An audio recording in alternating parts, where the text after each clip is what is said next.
అందరికీ నమస్తే. నేను మీ శీలం వెంకటేశ్వర్లు, జాతీయ చేతి వృత్తుల ఐక్య వేదిక పార్టీ రాష్ట్ర అధ్యక్షుడిని. మీ అందరికీ తెలుసు. ముఖ్యంగా ఈరోజు ఆంధ్రప్రదేశ్ రాష్ట్రంలో ప్రభుత్వ పనితీరుపై కొన్నిసార్లు విమర్శిస్తుంటాం, కొన్నిసార్లు కొన్ని పనులు మంచి పనులు చేస్తే అప్రిషియేట్ చేస్తాం. ఇది కామన్గా ఏ ప్రతిపక్షమైనా, మాది ప్రతిపక్షంలో ఉన్న పార్టీనే. మాకు ఒక ఎమ్మెల్యే సీటు గెలవకపోయినా ఒక సామాజిక బాధ్యత గల రాజకీయ పార్టీగా ఎప్పటికప్పుడు ప్రభుత్వాన్ని అప్రమత్తం చేయటంలో కానీ, లేదా ప్రభుత్వం తప్పులు చేస్తున్నప్పుడు నిలదీయటంలో కానీ ముందుంటాం మేము. అందుకే ఆ విషయంలో మాత్రం కొంతమంది కనిపించి ఉండొచ్చు. ఒక్కోసారి ఏంది ప్రభుత్వానికి అనుకూలంగా మాట్లాడతాడు, ఒక్కోసారి ప్రభుత్వాన్ని వ్యతిరేకిస్తాడు. బీసీ ఉద్యమం అంటాడు, బీసీలకి న్యాయం చేయాలంటాడు, బీసీ రిజర్వేషన్లు అంటాడు. అనేక రకాలుగా ఉంటాయి అభిప్రాయాలు. ఎవరి అభిప్రాయం వాళ్ళది. మేము చిత్తశుద్ధితో ప్రజా సమస్యలపై, ముఖ్యంగా బీసీలు, బడుగు బలహీన వర్గాల సమస్యలపై గళమెత్తుతాం, నిలదీస్తాం. వారికి అన్యాయం జరిగితే ఎట్టి పరిస్థితుల్లో ఉపేక్షించాం. ఇందులో రాజీ పడే ప్రసక్తి లేదు. ఏ రాజకీయ పార్టీతో వారు ఎంత గొప్ప రాజకీయ పార్టీ కావచ్చు, గొప్ప రాజకీయ నాయకులు కావచ్చు, ఐ డోంట్ కేర్. బీసీలకు న్యాయం జరగటం, బీసీ రిజర్వేషన్లు కల్పించడం, బీసీలకు చట్టసభల్లో మేమెంతో మాకంతా అనే నినాదం. బీసీలు 66% పైగా ఉన్న బీసీలు ఈ రాష్ట్రంలో 40 మంది 50 మంది ఎమ్మెల్యేలు కూడా లేరు. మాకు న్యాయబద్ధంగా, చట్టబద్ధంగా, జనాభా దామాషా ప్రకారం మాకు 100 సీట్లు రావాలి. 100 సీట్లకు పైగా మా జనాభా దామాషా ప్రకారం రావాలి. కానీ సగం సీట్లు ఈ యొక్క ప్రముఖ రాజకీయ పార్టీలు మాకు రావాల్సిన సీట్లు వాళ్ళే, ఓసీలు, అగ్రవర్ణాలు నిలబడి వాళ్ళే గెలిచి వాళ్ళే అదేమంటే మీ దగ్గర డబ్బు లేదు, మీరు గెలవలేరని పార్టీలు కూడా మాకు ద్రోహం చేస్తున్నాయి. సరే, బీసీల గురించి నేను గతంలో కొన్ని వీడియోలు చేశాను, ఆ విషయం ఓకే. ఇప్పుడు ఈరోజు ముఖ్యంగా నేను రాష్ట్ర ప్రభుత్వం చేస్తున్న వాటిలో కొన్ని ఇటీవల నిన్న విశాఖపట్నంలో ఒక మంచి గూగుల్ డేటా కంపెనీ, ఒక పెద్ద కంపెనీ వచ్చింది కాబట్టి ఆ విషయంలో మాత్రం నేను ప్రభుత్వాన్ని, కూటమి ప్రభుత్వాన్ని, మరీ ముఖ్యంగా నారా చంద్రబాబు నాయుడు గారి సామర్థ్యతను, ఆయన దార్శనికతను అంతకంటే కూడా ఒక మెట్టు ఎక్కువ. ఎందుకంటున్నానంటే ముఖ్యమంత్రి గారికి అనేక సమస్యలు రాష్ట్ర ప్రభుత్వంలో ఉంటాయి. ఆయన కానీ ప్రత్యేకంగా దృష్టి పెట్టి నారా లోకేష్ గారు కూడా ప్రభుత్వం వచ్చిన తర్వాత ఈ పర్టికులర్ గూగుల్ డేటా సెంటర్ గురించి విశేషమైన సేవలు ఆయన కష్టపడ్డాడు, తిరిగాడు. మనం ఎన్నోసార్లు టీవీలో చూస్తున్నాం. 12-13 నెలల క్రితమే ఈ గూగుల్ డేటా గురించి విదేశాల్లో ఆయన ఒకసారి కలిసినప్పుడు వెళ్ళని, అప్పటికి 1 సంవత్సరం లోపులే ఇంత పెద్ద డేటా సెంటర్ దాటం నిజంగా ప్రభుత్వాన్ని అప్రిషియేట్ చేయాలి, లోకేష్ గారిని కూడా అప్రిషియేట్ చేయాలి. ఎందుకంటే ఒక పని చేసే నాయకులను పని చేసినప్పుడు ఎంకరేజ్మెంట్ చేయకపోతే మనం మానవత్వం ఉన్న వ్యక్తులు ఎలా అవుతాం? రాజకీయాలు ఉంటాయి, వస్తుంటారు, నాయకులు వస్తుంటారు, పోతుంటారు, పార్టీలు అధికారంలోకి వస్తుంటాయి, పోతుంటారు. రేపు మేము అధికారంలోకి వస్తామో రామో మాకు తెలియదు. కానీ ఇది ఆంధ్రప్రదేశ్ రాష్ట్రానికి ముఖ్యంగా ఉద్యోగాల యొక్క గత 5 సంవత్సరాలు నిరాశకు గురైన యువత వాళ్ళ కళ్ళల్లో ఈరోజు ఆనందం కనపడుతుంది. చదువుకున్న విద్యార్థి ఈరోజు యూనివర్సిటీ, విశాఖపట్నం యూనివర్సిటీ విద్యార్థులు మాట్లాడుతున్నప్పుడు కూడా నాకు చాలా ఆనందం అనిపించింది. ఎందుకంటే ఉద్యోగాలు లేవు రాష్ట్రంలో. గత 5 ఏళ్ళు అసలు కంపెనీల్లో ఉద్యోగాలు లేవు. అదేమంటే సరే, ఐటీ శాఖ మంత్రి గతంలో ఉన్నతను నిన్న కూడా నేను చూశాను, ప్రెస్ మీట్ పెట్టి, అది ఎప్పుడు మేము మాట్లాడింది, మేము పెట్టింది, మేము తెచ్చింది అంటాడు. అదేమంటే కోడిగుడ్లు ఇప్పుడే పెట్టేదిరా ఇక పొదగాల అంటాడు. గతంలో ఎన్ని విమర్శలు వాళ్ళ మీద. అసలు ఆ ప్రభుత్వం మీదనే ప్రజలు విసిగిపోయి వాళ్ళకి ఇచ్చారు. వాళ్ళ గురించి ఎక్కువగా మాట్లాడుకోవాల్సిన అవసరం కూడా లేదు. ఎందుకంటే ఇప్పుడు ప్రతిపక్షంలో కూడా నా దృష్టిలో సరైన మార్గంలో ప్రతిపక్షం నడవట్లా. సరైన మార్గంలో ఏదో వాళ్ళకి నచ్చింది ఎత్తుకెత్తుకొని ఉద్యమాలు చేస్తే ప్రజలు హర్షించరు. ప్రతిపక్షం ప్రజల్లోకి వెళ్ళటంలో విఫలమవుతుంది, ప్రభుత్వాన్ని నిలదీయటంలో విఫలమవుతుంది. ఇది క్లారిటీగా ప్రజలకు అర్థమవుతుంది, అందరికీ మా ఓటు వాళ్ళకి అర్థమవుతుంది. ఆ ప్రతిపక్షానికి ఎందుకు అర్థం కావట్లేదో మాకు తెలియదు. సరే, అలాగే ఉద్యోగ కల్పన విషయంలో అలాగే గత 7-8 సంవత్సరాల కాలంగా టీసీఎస్కు 99 రూపాయలకి ఇచ్చారు. టీసీఎస్ అనేది ఒక దిగ్గజ సంస్థ. అది ఆ సంస్థ రావడం కోసం కొన్ని రాష్ట్రాలు పోటీ పడతాయి. అది దానికి ఇచ్చినప్పుడు విమర్శించి అబాస్పాలయ్యారు. టీసీఎస్ రావటం, దాని తర్వాత ఇప్పుడు డేటా సెంటర్ రావటం. ఇది కూడా పెట్టుబడి $10 మిలియన్ అన్నారు. కానీ నిన్న ఆ కంపెనీకి సంబంధించిన అతను మాట్లాడుతూ $15 మిలియన్ అంటే $135,000 పెట్టుబడులు పెడతారనేది ఎంత అద్భుతమైన విషయం ఇది. పైపొచ్చి దానికి అనుబంధంగా వందల సంస్థలు వస్తాయి రేపు భవిష్యత్తులో. ఇప్పుడు 1990లో చంద్రబాబు 95లో అనుకుంటా ఆయన ముఖ్యమంత్రి అయింది. 94 ఎన్నికల తర్వాత 95లో. అప్పుడు సరే ఆయన మీద పార్టీ అధికార మార్పిడి జరగటం, ఆయన ముఖ్యమంత్రి అవ్వటం, ఆ టైంలో సంస్కరణలు పివి నరసింహారావు గారు సంస్కరణలు మొదలుపెట్టి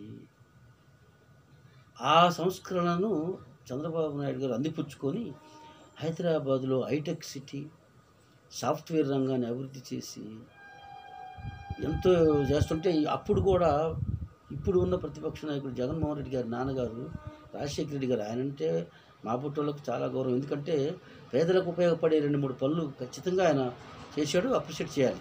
ఫీజు రియంబర్స్మెంటు, ఆరోగ్యశ్రీ వంటి కార్యక్రమాల వల్ల ఆయన ప్రజల గుండెల్లో నిలిచిపోయాడు.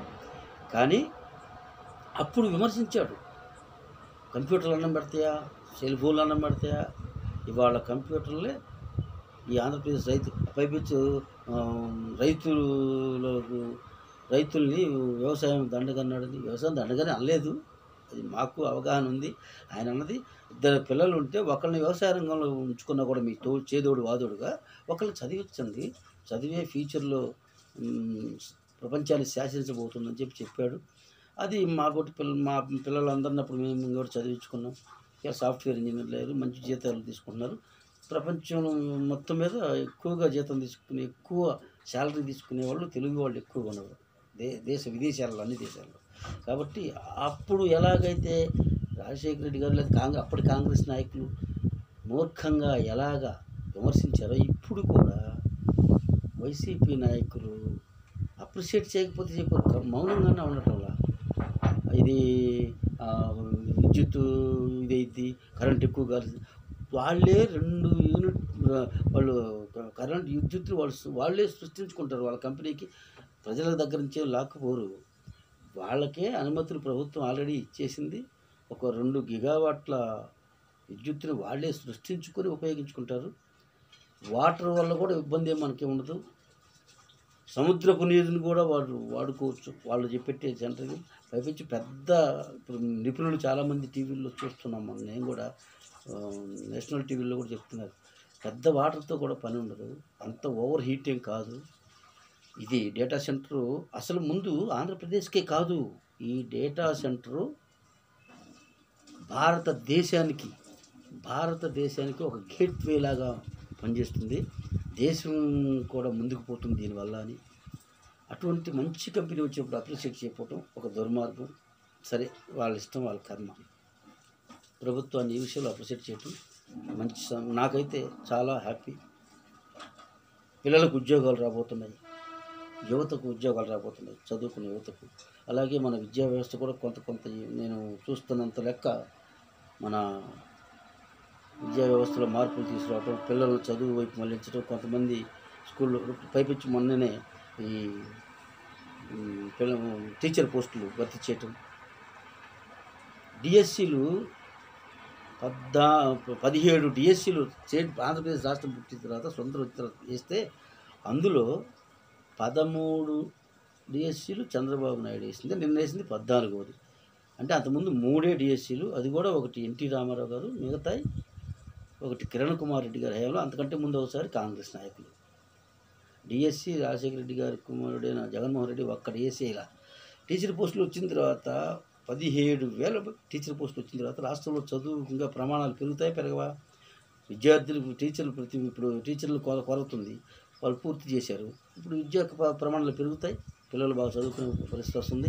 అలాగే రేపు టెక్నాలజీలో కూడా కొంచెం అందిపుచ్చుకోవడానికి విద్యార్థులు బాగా చదువుకోవటం, ఈ యొక్క డేటా సెంటర్ వల్ల టెక్నాలజీలో ఆంధ్రప్రదేశ్ ముందంటమే కాదు, భారతదేశం కూడా ముందడుగు వేస్తుందని మేము నమ్ముతున్నాం. అందుకే మా పార్టీ తరఫునే కాకుండా నేను వ్యక్తిగతంగా కూడా రాష్ట్ర ప్రభుత్వాన్ని, ముఖ్యమంత్రి చంద్రబాబు నాయుడు గారిని, లోకేష్ గారిని, అలాగే పవన్ కళ్యాణ్ గారిని, ప్రధానమంత్రితో సహా, ఎందుకంటే కేంద్ర ప్రభుత్వం సహకరిస్తుంది. అప్పుడు కూడా 1996 నుంచి 2004 వరకు కూడా ఆంధ్రప్రదేశ్ అభివృద్ధి చెందింది అంతగా. రెండోసారి ముఖ్యమంత్రి కావటం ఒకటి, వరుసగా 2 సార్లు చంద్రబాబు గారు. అలాగే అప్పుడు వాజ్పేయి గారు కూడా కేంద్ర ప్రభుత్వం చంద్రబాబు నాయుడు గారికి, ఆంధ్రప్రదేశ్ ప్రభుత్వానికి సహకరించింది, ఏది కావాలంటే అది. ఇప్పుడు మళ్ళీ దాదాపు 2004 ముందంటే ఇప్పుడు 25 సంవత్సరాల తర్వాత మళ్ళీ ఆంధ్రప్రదేశ్కి అటువంటి అవకాశం వచ్చింది. ఇది ప్రజలు ఇచ్చిన అవకాశం. చంద్రబాబు నాయుడు, మోడీ గారు కాదు, ప్రజలు, ఆంధ్రప్రదేశ్ ప్రజలు ఓట్లేసి వీళ్ళకి ఎంపీ సీట్లు వీళ్ళని గెలిపించటాన ఈ ఎంపీల మీద కేంద్ర ప్రభుత్వం నిలబడి ఉంది. కాబట్టి ఇదే టైంలో కూటమిలో ఏర్పడటం, అప్పుడు వాజ్పేయి గారితో ఎలాగైతే కూటమిలో ఉన్నాడో ఇప్పుడు కూడా చంద్రబాబు గారు కూటమిలో ఉండటం, ఇది ప్లస్ పాయింట్ అయింది. ఏ కార్యక్రమం కావాలి, ఒక కంపెనీ రావాలన్నా ఇక్కడ వనరులు కూడా మనకు అలాగే ఉన్నాయి, సముద్ర తీరం వెంబడి. కానీ అదిగాక రేపు మళ్ళీ ప్రధానమంత్రి గారు రాబోతున్నాడు కర్నూలు జిల్లాకి, అక్కడ కూడా కొప్పర్తి ఈ ఏరియాల్లో మంచి కంపెనీలు కూడా రాబోతున్నాయి. అంతకంటే ముందు కూడా చాలా కంపెనీలు కూడా ప్రకటించారు. 10 లక్షల కోట్ల పెట్టుబడులు రావటం. అసలు గత 5 ఏళ్లలో ఒక్క పరిశ్రమ రాలా. ఒక వాలంటీర్ల పోస్టును, తర్వాత సచివాలయాలకు ఉద్యోగాలు ఏదో 1,00,000-1,50,000 ఉద్యోగాలు ఇచ్చామన్నారు. కానీ అవి తప్పితే ఇంకేమని వాళ్ళనే మళ్ళీ వీళ్ళు వచ్చి కూడా కంటిన్యూ చేస్తూ వాలంటీర్లు మాత్రం ఆ వ్యవస్థ వద్దని తీసేసుకున్నారు, సచివాలయ వ్యవస్థలో మాత్రం వదలాల్సిందని చెప్పి ఉంచుకున్నారు. కాబట్టి ఈ విషయంలో కూడా ప్రభుత్వం ముందడుగు వేసింది. ఉద్యోగ కల్పనలో ప్రభుత్వం ఒక రకంగా ఇంతవరకు బాగా, ఇది ఇంకా ముందుకు తీసుకెళ్ళాలి, ఇంకా కంపెనీలు రావాలి. 20 లక్షల ఉద్యోగాలు ఇస్తామని హామీ ఇచ్చింది కూటమి ప్రభుత్వం. నారా లోకేష్, నారా చంద్రబాబు నాయుడు, పవన్ కళ్యాణ్ గారు, బీజేపీ కలిసిన ఈ కూటమి ఇప్పుడు ఈ 10 లక్షల కోట్ల పెట్టుబడులతోటి దాదాపుగా నాకు తెలిసి ఒక 5-6 లక్షల ఉద్యోగాలు వస్తాయని ఒక అంచనా ఉంది. మిగతా 15 లక్షలకు రావాలంటే ఇప్పుడు డేటా సెంటర్తో నిజంగానే ఏర్పడతాయి. ఆ ప్రైవేట్ రంగంలో ఇంకో 10-15 లక్షల ఉద్యోగాలు గ్యారంటీగా వస్తాయి. యువత బాగుపడతారు, ఈ రాష్ట్రం బాగుపడుతుందనే నమ్మకం ప్రజల్లో వచ్చింది. కానీ సేమ్ టైం ప్రతిపక్షం ఇటువంటి విషయాల్లో ఏదైనా లోటుపాటు ఉంటే విమర్శించాలి. కానీ 99 రూపాయలకి భూములని తాకట్టు పెడుతున్నారని చెప్పి హైకోర్టులో పిల్లు వేశారు. హైకోర్టు మొట్టికాయటమే కాదు, చెంప చెల్లు అనిపించింది. ఆర్థిక లోటులో ఉన్న రాష్ట్రం, రాజధాని లేని రాష్ట్రం, యువతకు ఉద్యోగాలు లేవు, 99 పైసలకి ఇస్తే, రూపాయికి ఇస్తే తప్పేంటి? ఉద్యోగ కల్పన మంచి గుర్తింపు, పెద్ద స్టేటస్ ఉన్న కంపెనీ కదా టీసీఎస్ అంటే, దిగ్గజమైన కంపెనీ, దానికి ఇస్తే తప్పేంటి? మీరు ఎలాంటి వేయొద్దని చెప్పి హైకోర్టు మొట్టికాయలేసింది. ఇంకొకటి వీళ్ళు ఈ కంపెనీలకి అప్పుడు ఇస్తున్నప్పుడు కూడా ఇతర దేశాలకు ఈమెయిల్స్ పెట్టి, ఈ రాష్ట్రంలో, తెలుగు రాష్ట్ర 2 రాష్ట్రాల్లోనే కాకుండా పక్క రాష్ట్రాల్లోనే కాకుండా దేశ విదేశాల్లో నేషనల్ స్థాయిలోనే కాదు ఇంటర్నేషనల్ స్థాయిలో కూడా అబాసు పాలయ్యారు. ఎలా అంటే ఈమెయిల్స్ పెట్టి మీరు ఆంధ్రప్రదేశ్ రాష్ట్రానికి రావద్దు, పెట్టుబడులు పెట్టొద్దు అని ఈమెయిల్స్ వీళ్ళ మనుషుల ద్వారా పంపించి అట్లా అబాసు పాలయ్యారు. ఇప్పుడు ఇంకొకటి ఏంటి, ఇక ఈ పెట్టుబడులు, ఉద్యోగాలు, ఈ విషయాలు అన్నీ వచ్చాం ఇంతవరకు. తర్వాత నెక్స్ట్ ఏంటి, వైఎస్ఆర్ కాంగ్రెస్ పార్టీ ఒక ఉద్యమం 3 రోజుల క్రితం నుంచి మొదలుపెట్టింది. ఎక్కడిది, అన్నమయ్య జిల్లా, అక్కడ మద్యం ఏదో ఒక అంశం, నకిలీ మద్యం కాస్తున్నారు. నకిలీ మద్యం కనుక అది నిజమే తయారు చేయటం, ప్రభుత్వమే కనుక అది తయారు చేపిస్తే, లేదా అక్కడ మంత్రులు, లేదా అక్కడున్న ఎమ్మెల్యేలతో ప్రమేయంతో తయారు చేస్తే వాళ్ళని ఖచ్చితంగా సస్పెండ్ చేయడం కదా, వాళ్ళు శిక్షించాల్సింది, జైల్లో పెట్టాలి. కానీ తొలి రోజు మలి రోజు నిజమే కావాలి మా బోటోళ్ళు అందరం కూడా ఆలోచించాము. ఏంటి అక్కడ ఇన్ఛార్జి వైసీపీ నుంచే వచ్చాడు ఎన్నికలకు ముందు, అయినా అటువంటి వాళ్ళు చూసి తీసుకోవద్దా? పైపెచ్చు ఇప్పుడు ఇందులో ప్రధాన సూత్రధారి మొట్టమొదటి ముద్దాయి అతను కూడా తెలుగుదేశం పార్టీ కండవా వేసుకొని ఫోటోలు కనపడుతుంటే నిజమే కావాలి, ఇది అంతా ఎంత కళ్ళు మూసుకొని ప్రభుత్వం ఎట్టుందని ప్రభుత్వాన్ని కూడా విమర్శించాం మేము. గత 2 రోజుల్లోనే ఆలోచించినా కూడా కళ్ళ ముందు కనపడుతుంది కదా, అసలు మీరు ఎందుకు ఇచ్చారు అతనికి సీటు, అతను మీ పార్టీలోకి ఎందుకు చేర్చుకున్నారు అటువంటి వాడిని అని. కానీ 3వ రోజు 4వ రోజుకి వచ్చేసరికి నిన్న మొన్న బయటపడిన విషయం ఏంటి, అతను ఇప్పుడు కాసింది కాదు, గతంలో మేము కాసాము. జోగి రమేష్ ఎప్పుడు మాకు అండగా ఉంటూ మమ్మల్ని అప్పట్లో చేపించారు. ఆ ప్రభుత్వంలో కూటమి ప్రభుత్వం రాగానే అంతా కొంచెం బందోబస్తు ఎక్కువగా ఉంది, మనకి టైట్ చేశారు, నిఘా ఎక్కువగా ఉందని చెప్పి మానేసి వెళ్ళిపోయాము.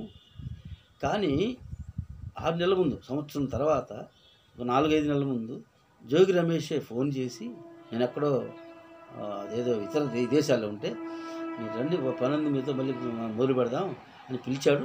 అది కూడా కుట్ర రూపంలో పిలవటం ఏంటి, అసలు ఆశ్చర్యం వేసింది. అతను చెప్పింది నిజమా కాదా అని కొద్ది డౌట్ వచ్చి కొంచెం ఆలోచిద్దాం అనుకునే లోపల మళ్ళీ అతను వాట్సాప్ చాట్లు కూడా, జోగి రమేష్తో మాట్లాడిన వాట్సాప్ చాట్లు వచ్చి ఫోన్లో, నా ఫోన్లో ఇప్పుడు నేను మాట్లాడుతుంది, లేదా నేను ఓకేరా నేను చాట్ చేస్తే నా ఫోన్లో నేనే బాధ్యత, నేను చేయకుండా నా ఫోన్ తీసుకొని వేరే వాళ్ళు చేస్తే అది ఇప్పుడు దాకా ఉంటుంది ఆ డేటాలో. వీళ్ళు చేసి ఆ చేసిన వాడు చెప్పుకొని ఈయన చెప్పకుండా చంద్రబాబు నాయుడు నువ్వురా నీ భార్య నువ్వు వచ్చి ప్రమాణం చేయి, లోకేష్ నువ్వురా నీ భార్య నువ్వు ఇద్దరు వచ్చి ప్రమాణం చేయి, కాణిపాకానికి వస్తా, తిరుపతికి వస్తా, ఈ మాటలు బీసీ నాయకుడిగా బీసీ బిడ్డగా నిన్ను మేము ఎప్పుడూ గౌరవించాము. కానీ నీలో కొన్ని లోపాలు ఉన్నాయి, నువ్వు బూతులు మాట్లాడావు, అప్పట్లో నిన్ను విమర్శించాం. కానీ ఇప్పటికీ బీసీ కులం కార్డు చేసుకోవటం ఏంటి, అసలు నువ్వు చేసిన తప్పు కాదని నిరూపించుకో. ప్రభుత్వం నీ మీద కుట్ర చేసిందా, కుట్ర చేస్తే బయటపడదా? మీరు ఎన్ని కుట్రలు చేసినా బయటపడుతూనే ఉన్నాయి కదా గత 5 ఏళ్లలో. మీరు చేసిన కుట్రలన్నీ బయటపడుతున్నాయి. ఇప్పుడు ఈ ప్రభుత్వం కుట్ర చేస్తే ఖచ్చితంగా బయటపడుతుంది. ఈ ప్రభుత్వాన్ని ఖచ్చితంగా నిలదీస్తాం. నిలదీయటమే కాదు, ఈ ప్రభుత్వాన్ని ఎలా కావాలంటే అలా మనం బీసీ నాయకులు మామూలుగా ఊరుకుంటామా? ఎవరికైనా అన్యాయం చేస్తే ఇట్లాంటి తాగుబోతు వ్యవహారాల్లో మీరు చేసింది పెద్ద పాపం, అది కొనసాగుతూనే ఉంది. మీరు చేసింది పెద్ద మామూలు దుర్మార్గమా? అసలు మద్యం నిషేధం అని చెప్పి ఉన్న మొత్తం మద్యం రకాలని అదేదో బ్రాండ్లు మొత్తం తీసేసి కొత్త బ్రాండ్ మీరే తయారు చేసి మీరేమో అన్నీ తయారు చేసుకొని మీరే అమ్మేసి, అదేమంటే ప్రభుత్వం అమ్ముతుంది, ఇందులో అవినీతి జరిగిద్దని చెప్పి ఆ ఉన్న గ్యాలరీలు మొత్తం తీసేసి ఆ డిస్టిలరీలు మొత్తం మళ్ళీ మీరే సొంత డిస్టిలరీలు పెట్టుకొని ఇన్ని చేశారు. ఇప్పుడు నడుస్తుంది. కొంతమంది జైలుకి వెళ్ళారు, కొంతమంది బెయిల్ వస్తున్నాయి. బెయిల్ రావడం సహజం. మనిషిని చంపినోడు కూడా బెయిల్ వస్తాయి, లేకపోతే దుర్మార్గాలు చేసి దోపిడీ దొంగలు కూడా బెయిల్ వస్తాయి. అవన్నీ చూస్తున్నాను 20-15 సంవత్సరాలుగా. చట్టంలో నుంచి జైల్లో నుంచి బయటికి రావటం, బెయిల్కి రావటం పెద్ద సమస్య కాదు, అది వస్తుంది.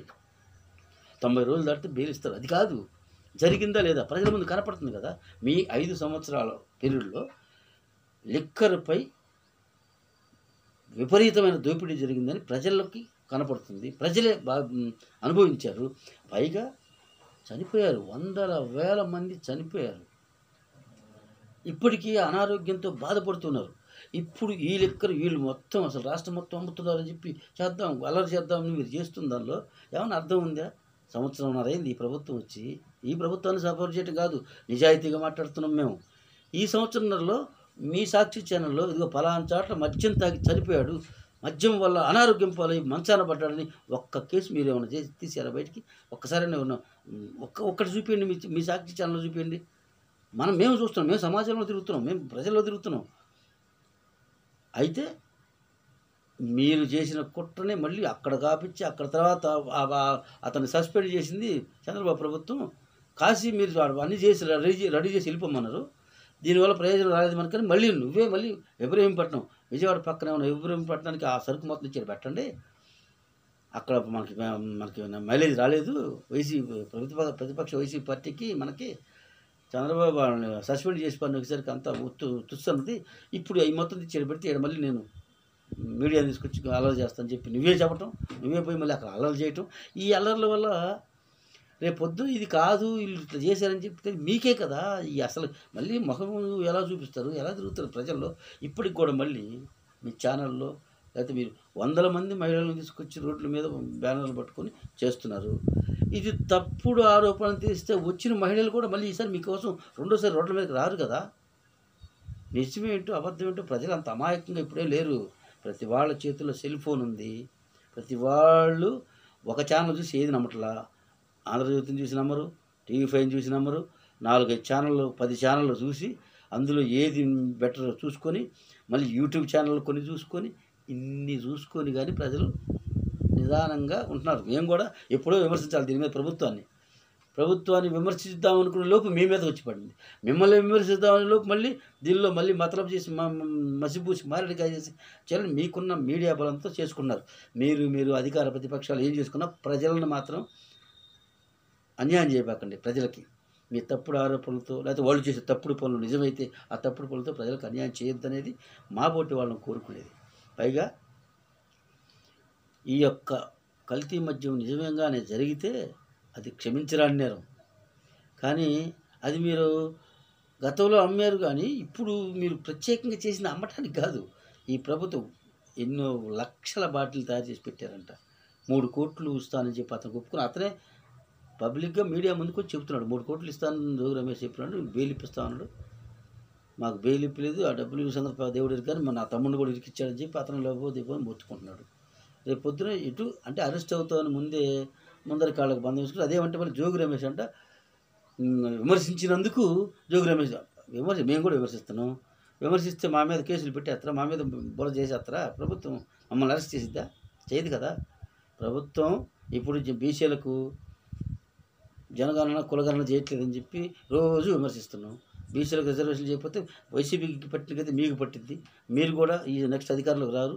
అలాగనే వైసీపీకి కూడా ఓట్లు వేసే పరిస్థితులు ప్రజలు లేరు. ప్రత్యామ్నాయం చూసుకుంటారు. బీసీలు ఓట్లు బీసీలు వేసుకుంటే చాలు. ప్రత్యామ్నాయంగా అనేక పార్టీలు కలిసి వస్తాయా, లేకపోతే ఇందులోనే పార్టీలు కొన్ని చీలుతాయా, లేకపోతే నిజాయితీగా ఏ ఎమ్మెల్యే నిజాయితీగా ఉంటే ఆ నిజాయితీగా ఎమ్మెల్యేలు గెలిపించుకొని వాళ్ళే ప్రభుత్వం ఏర్పాటు చేసుకుంటారు. జగన్మోహన్ రెడ్డి చేతుల్లో ఉన్న వైసీపీ ప్రభుత్వం లేకపోతే చంద్రబాబు చేతుల్లో ఉన్న తెలుగుదేశం ప్రభుత్వం తప్పితే ఇక ప్రత్యామ్నాయం లేదనుకుంటున్నారా?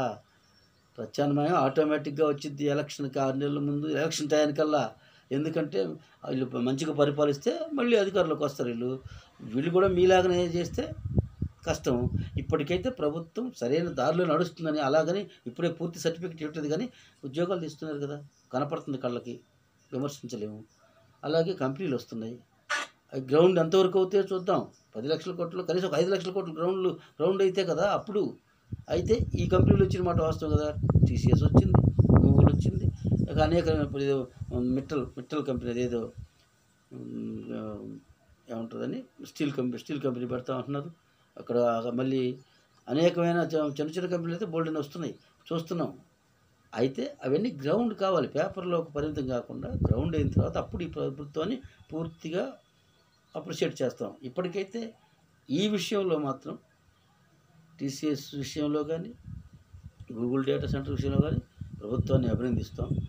ఇది కూడా నిగ్గు తేల్చమని ఎవరు తప్పు చేసినా, నీ పార్టీ వాళ్ళైనా, మీ కూటమి ప్రభుత్వంలో పార్టీ వాళ్ళైనా, బయట వాళ్ళైనా, ఎవరైనా సరే వదిలిపెట్టకుండా ఈ నిగ్గు తేల్చడానికి ఎటు సిట్ వేశారు. ఆ సిట్ ఏం తెలిసిందో చూద్దాం. సిట్ అంటే ప్రభుత్వం సిట్ వేసింది, వాళ్ళు సిట్ అంటే సిట్టు లేదు, స్టాండ్ అంటే స్టాండ్ అంటారు అనుకుంటారు. కాదు, కోర్టులు ఊరుకోవు కదా. కోర్టులో పోయి అనవసరంగా వేస్తే ఊరుకుంటారా? బెయిల్ ఇస్తారు. బెయిల్ ఇట్టు కదా, కోర్టులే కొట్టేస్తాయి. అసలు ఎన్ని కేసులు కొట్టేది ప్రభుత్వం, ఆంధ్రప్రదేశ్ గత 5 ఏళ్ల ప్రభుత్వంలో. ఈ ప్రభుత్వంలో కూడా ఇట్లాంటి తప్పుడు కేసులు పెడితే కొట్టేస్తారు. మీలా అంటే ఏది తప్పుడు కేసు ఏది నిజమైన కేసు అనేది కూడా తెలియని పరిస్థితుల్లో అన్ని దొంగ కేసులు పెడుతున్నప్పుడు కోర్టులు ఉన్నాయి మనకి. చట్టంగా చచ్చిపోవాలా. కొంత ఏదన్నా ఉంటే మీ పార్టీలకు అనుకూలమైన లాయర్లు, జడ్జిలు, వాళ్ళ పార్టీకి అనుకూలమైన లాయర్, జడ్జిలు ఉండొచ్చు. కానీ మధ్యస్థంగా అంబేద్కర్ గారు రాసిన రాజ్యాంగం ప్రకారం, చట్టం ప్రకారం నడవాల్సిందే. ఆ జడ్జిలు, కోర్టులైనా ఆ జడ్జిలు లేకపోతే లాయర్లు తప్పు చేసినా కూడా వాళ్ళను కూడా బయట పెట్టే పరిస్థితులు ఇప్పుడు వచ్చాయి కదా. ఇటీవల ఒక జడ్జి మీద జరిగింది కదా ఎంక్వైరీ, పార్లమెంట్లో కూడా పిలుస్తున్నారు కదా, ఇది డబ్బులు బయటపడ్డ కేసులో. అలాగే దేనికి చెక్ అండ్ బ్యాలెన్స్ ఉంటుంది. తప్పు చేసినోడు తప్పు ఎప్పుడైనా తప్పుడోడే. మార్చుకొని ఒకవేళ తెలిసో తెలియకో తప్పు చేస్తే పశ్చాత్తాపం కూడా ఉంటుంది దానికి. ఆ పశ్చాత్తాపడి ప్రజల్లోకి రండి. మీరు కూడా ముందు మీరు ఎందుకు ఓడిపోయారో తెలుసుకొని సమీక్షించుకొని ప్రజలకు రండి. కానీ లేదు నేను అసెంబ్లీకి పోనంటారు. ఇవన్నీ మీ ప్రతిపక్షాన్ని విమర్శించడానికి కాదు, కానీ మీరు చేస్తున్నది జనాలకి నచ్చటంలో బాగోట్లా. మీరు ప్రతిపక్షం ఉన్నది ఎందుకు? ప్రజాస్వామ్యం నీ 11 సీట్లు వచ్చినాయి, అసలు ఒక్క ఎమ్మెల్యేనే పోవాల్సిందే. ఎందుకు పోరు మీరు? అదేమని అడిగితే మీరు టీడీపీకి అమ్ముడు పోయారని ఎవరెవరో అంటారు. మమ్మల్ని ధైర్యం లేదు. ఎందుకంటే మేము అలాంటి తప్పుడు పనులు, అలాంటి లొంగిపోయే పనులు మేము అటువంటి చేసేవాళ్ళం కాదు. కాబట్టి మా బోటి బీసీ కులాలు మమ్మల్ని మీరు ఎవరు ఏమనలేరు, ఏం చేయలేరు. కానీ కొంతమంది వాళ్ళకు మీరు ఎలాగైతే పేటీఎం బ్యాచ్ని పెట్టుకున్నారో టీడీపీ వాళ్ళు కొంతమంది పెట్టుకుంటారు. వాళ్ళకి సపోర్ట్ చేసే నిజాయితీ సపోర్ట్ చేసేవాళ్ళు ఉంటారు మాలాగా. కానీ కొంత కులాభిమానంతో చేసేవాళ్ళు కొంతమంది ఉండొచ్చు. లేదా మేధావులు కొంతమంది నిజంగానే మంచి జరుగుతున్నప్పుడు మంచి అనొచ్చు, చెడు జరుగుతున్నప్పుడు చెడు అనొచ్చు. అటువంటి వాళ్ళని ఎప్పుడూ అప్రిషియేట్ చేయాల్సిందే. అందుకే కేంద్ర ప్రభుత్వమైనా రాష్ట్ర ప్రభుత్వమైనా ఆంధ్రప్రదేశ్ రాష్ట్రాన్ని ఈ యొక్క అప్పుల ఊబిలోంచి బయటపడాల్సిన అవసరం ఉంది. కంపెనీలు ఇవ్వాల్సిన అవసరం ఉంది. ఇంకా కేంద్ర ప్రభుత్వం సహాయం చేయాల్సిన అవసరం ఉంది. విభజన హామీలు నెరవేర్చాల్సిన అవసరం ఉంది. విభజన హామీలు ఇంకా చాలా హామీలు అలాగే నిలిచిపోయినాయి. ఇంతవరకు అసలు వెనుకబడిన జిల్లాకు ప్యాకేజీ లేదు. అసలు ప్రత్యేక హోదా ఎట్టాగో ఎత్తేసారు. అది లేకపోయినా కనీసం ఇప్పుడు కంపెనీలు వస్తున్నాయి కాబట్టి వాటికైనా కొన్ని ఇన్సెంటివ్స్ అన్నా ప్రకటించండి. వచ్చిన కొద్దిగా ఎక్కువ కంపెనీలు వస్తాయి. ప్రత్యేకంగా చూడండి ఆంధ్రప్రదేశ్ రాష్ట్రాన్ని. ఈ రాష్ట్రం అందరితో పాటు ఎదిగేదాకా మీరు కేంద్ర ప్రభుత్వం చేయూతనివ్వాలని ఈ యొక్క ముఖ్యమంత్రి గారు చంద్రబాబు, లోకేష్, పవన్ కళ్యాణ్ వీళ్ళు కూడా, అలాగే బీజేపీ ఈ రాష్ట్ర అధ్యక్షుడు మాధవ్ గారు కానీ వీళ్ళందరూ కూడా కొంచెం ఐకమత్యంతో ఈ రాష్ట్రాన్ని ముందుకు తీసుకెళ్ళి రాష్ట్రాన్ని కొంచెం అభివృద్ధి చెందే దిశగా మీరు నడవాలని మనస్ఫూర్తిగా కోరుకుంటూ, కానీ లాస్ట్ అండ్ ఫైనల్గా బీసీల విషయంలో కులగణన జనగణన జరిపి బీసీలకు జనాభా దామాషా ప్రకారం రిజర్వేషన్లు కల్పించి రాబోయే పంచాయతీ ఎన్నికలకు వెళ్ళాలని ఫైనల్గా మేము డిమాండ్ చేస్తూ సెలవు తీసుకుంటున్నాం. జై హింద్. Thank you.